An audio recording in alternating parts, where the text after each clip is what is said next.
grinding every day. Long hours, no backup, no accountability. That ends now. The Empower Solopreneur Mastermind gives you one simple advantage: a weekly power session that turns isolation into domination. Every Friday morning on Zoom, you'll get real coaching and real feedback to make real moves.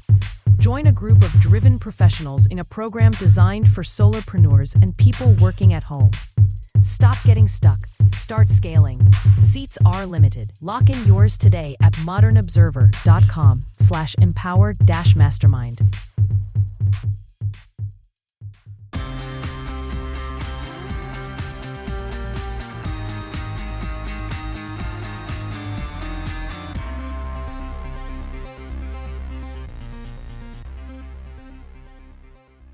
AOC spouts anti-Semitism in Munich.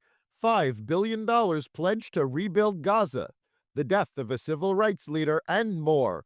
Welcome to the Raw Naked Truth. I'm your host, Eric Lopkin, and here's the news you need to know. Senate Democrats late on Monday night sent a counterproposal to the White House to fund the Department of Homeland Security as the impasse reached day 4 with no deal in sight. A spokesperson for Senate Minority Leader Chuck Schumer confirmed the latest horse trading as talks continued between the two sides. The U.S. military conducted airstrikes on 3 vessels it says were operated by designated terrorist organizations and were engaged in narco-trafficking, U.S. Southern Command announced Tuesday. Southcom says 11 people were killed in the airstrikes, all of them male. Footage provided by the military shows each of the vessels being struck. The Pentagon did not clarify where the strikes took place. Late on February 16th, at the direction of Southcom, Commander General Francis L. Donovan, Joint Task Force Southern Spear, conducted 3 lethal kinetic strikes on 3 vessels operated by designated terrorist organizations. Intelligence confirmed the vessels were transiting along known narco-trafficking routes and were engaged in narco-trafficking operations, Southcom said in a statement posted to X. U.S. Secretary of State Marco Rubio offered a reassuring message to America's allies about the administration's intent to reshape the transatlantic alliance at the annual Munich Security Conference on Saturday. Rubio struck a firm but less aggressive tone after Vice President J.D. Vance made a harsh critique of European values at the conference last year. The secretary noted that President Trump demands seriousness and reciprocity from our friends here in Europe, with no interest in being polite or orderly caretakers of the West's managed decline.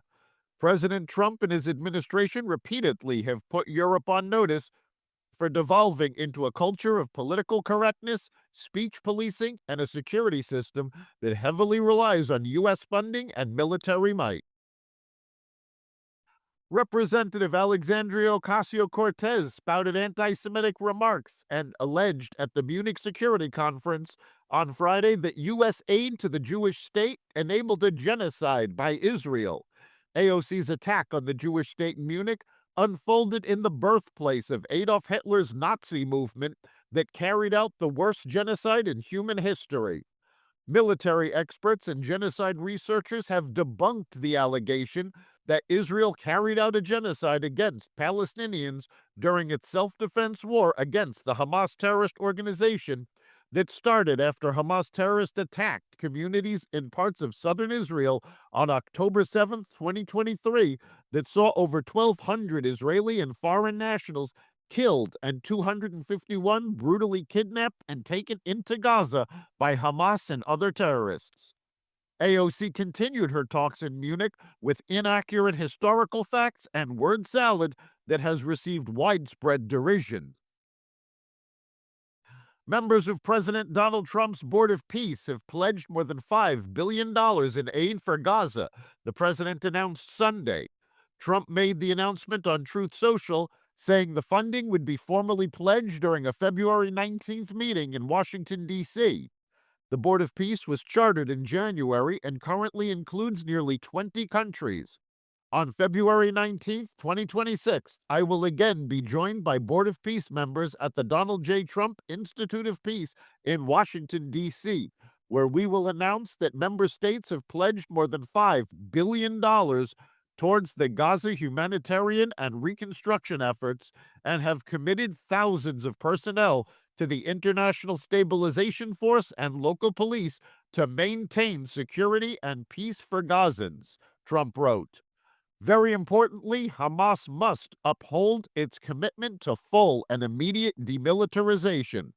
The Board of Peace will prove to be the most consequential international body in history, and it is my honor to serve as its chairman, he added. A nuclear power plant took flight for the first time in American history over the weekend, as the military transported a miniature reactor from an Air Force base in California to a base in Utah. President Trump has pledged to get at least 3 nuclear reactors up and running within the United States by July 4th. The Department of Defense is reviewing its relationship with the AI company Anthropic due to a dispute over the use of Claude by the U.S. military, Axios reported. Anthropic is reportedly open to loosening its terms of service, but still wants certain protections in place, like ensuring its technology is not used to spy on Americans. Per Axios, Defense Secretary Pete Hegseth could designate Anthropic a supply chain risk, a penalty typically reserved for foreign adversaries that would force companies that want to work with the U.S. military to cut ties with the platform. Officials are also negotiating with OpenAI, Google, and xAI about military use. Anthropic was reportedly used during the raid to capture Nicolas Maduro last month. Goldman Sachs will do away with DEI criteria when considering candidates to serve on its board, the Wall Street Journal has reported. Race, gender identity, ethnicity, and sexual orientation are among the factors to be removed from the diversity considerations, while viewpoints, background, work, and military service will remain. Stephen Colbert says CBS blocked an interview from airing over FCC concerns. The Late Show host said on his show that CBS's lawyers told him he could not broadcast an interview with Texas State Representative James Tallarico, a Democrat who is running for Senate, or mention not being allowed to have him on. Colbert suggested that CBS was bowing to the Federal Communications Commission rules.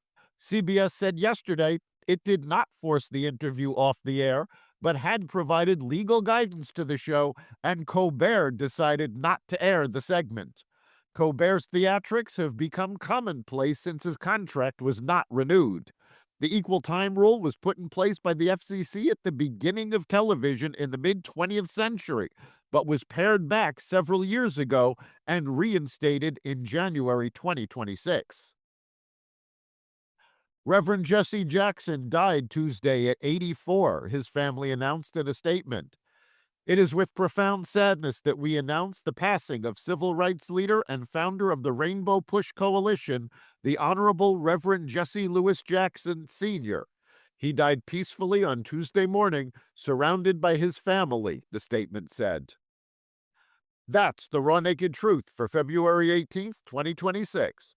You can catch every episode of the Raw Naked Truth Daily News Brief, as well as our sister podcast, Carnivore Radio, with news analysis and commentary, and the rest of the Xvadio Podcast Network at xvadio.com, the Apple Podcast app, YouTube, Rumble, Spotify, iHeartRadio, Audible, Amazon Music, and other platforms that respect freedom of speech. We'll see you next time.